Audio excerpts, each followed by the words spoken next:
Yo guys, welcome back to the championship rounds, and we had an incredible main event last night. I'm not talking about the matchroom card, I'm talking about Joe Joyce versus Joe Parker. An absolute slugfest at times, and both men went in there and showed how much warrior spirit they have.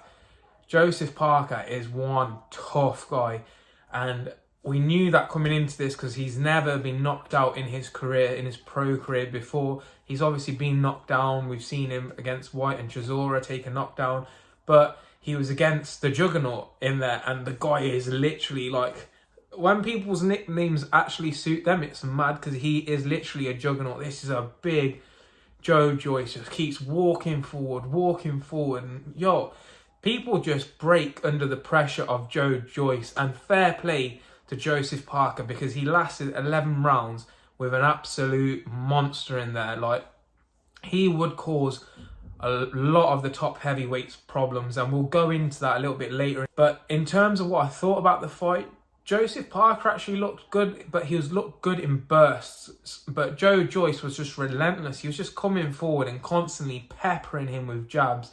It was relentless throughout the fight, and there was a few times where like Andy Lee would give some good instructions and tell Joseph Parker, you need to work more at the end of the round to get those eye-catching shots. And there was definitely some eye-catching shots in there from Joseph Parker. He landed one big right hand over the top, which would have knocked out 99% of men. Like, it would have. It caught him flush, and you could tell it was hard. But Joe Joyce didn't even fucking blink. The guy is a monster.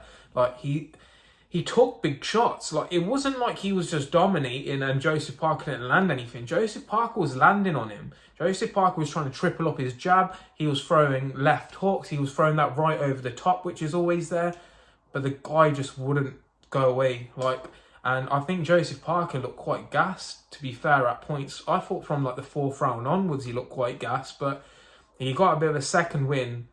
But in the 11th, it was pure exhaustion, and he basically was stumbling into shots. He was trying to stumble into range, and you can't do that because if you walk into a shot, it's going to hurt twice as much. And that's what ended up happening. In round 11, Joe Joyce hit him with a left hook. He walked into it, and his legs were gone.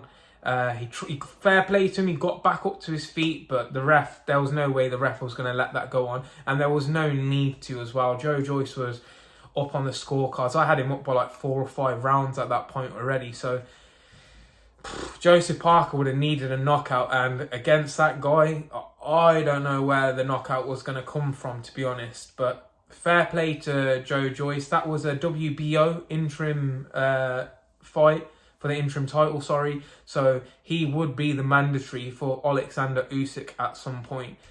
So he cemented that position for himself. He called out Usyk after the fight. There was also a little bit of chat about Fury as well, because obviously Fury's got the WBC bout. So he wants to be a world champion at the end of the day. So he's happy to look at whatever avenues he has open to him there. In terms of what fights I would like to see, there's one that I would love and really like to see, and it's him versus Wilder. This might be the sadistic this might be the sadistic version of myself, yeah. But man, these heavyweights are big and they're hitting him, and he's not flinching. Like, he's not even flinching. So Wilder, the hardest hitter, potentially the hardest hitter ever in the heavyweight division, can he crack him and put him down? Because I don't even know, man. This guy, it's like he's a fucking made of stone in there. Like, it's impossible to even like dent him, and it's scary. Like, Wilder is very quick, he's athletic, and that right hand is dynamite, as we know. Like, Fury even says, it's not that it hurts, you just wake up on the floor and you're like, shit, what's happened? But I would like to see that fight. There's loads of options. Obviously, there's AJ. They're trying to get the AJ Fury fight going. I'm not really sure what's going to happen with that. There's a bit of news coming out that Fury is just obviously like fucking around basically, and that Manuel Shah is going to be his opponent on December the 3rd.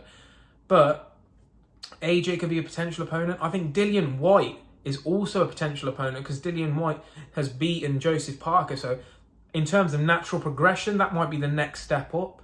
But I would Dillian White would have issues with him as well. Dillian White hits hard though, but Joseph Parker can hit hard. Any of those guys at heavyweight, if you get caught flush by a shot, it hurts.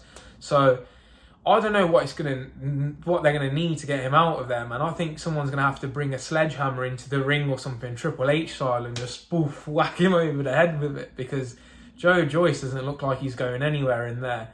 Then people are saying, oh, mate, Usyk's not going to be able to deal with the size, this, that, blah, blah, blah. Usyk's outboxed him. Usyk has outboxed him in the World Series of Boxing before. Yes, I agree, completely different format, and over the 12 rounds, of course, Usyk can tire.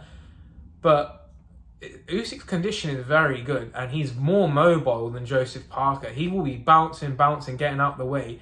And you saw with some of the shots that Joe Joyce throws, he's not very quick when he's throwing them. He's just throwing such a volume that it overwhelms your opponents. He's going to really struggle to catch Usyk cleanly in there. So I wouldn't jump to any conclusions just from that fight. I think we need to see him with the top 5 and see how he deals with them. And then we can obviously get a better idea of where he is in terms of that world title picture. But I just wanted to bring you guys that, because that was a wicked fight. Like, those guys really showed how much heart they have in there. The better man won on the night. There's still good fights out there for Joseph Parker. He's beat Andy Ruiz in the past, but this looks like a bit of a new Andy Ruiz. Maybe they can run it back. The Chisora has been exhausted, but there's loads of heavyweight fights, man. This heavyweight division, like, I keep doing videos on it. It is because it's the most interesting it's been in a very, very long time. So stay tuned. I will bring you more updates on that heavyweight division, but I knew I had to come here and chat to you guys about that, because that was a wicked, wicked fight. If you haven't seen it, go back, watch the highlights, and trust me, you won't be disappointed.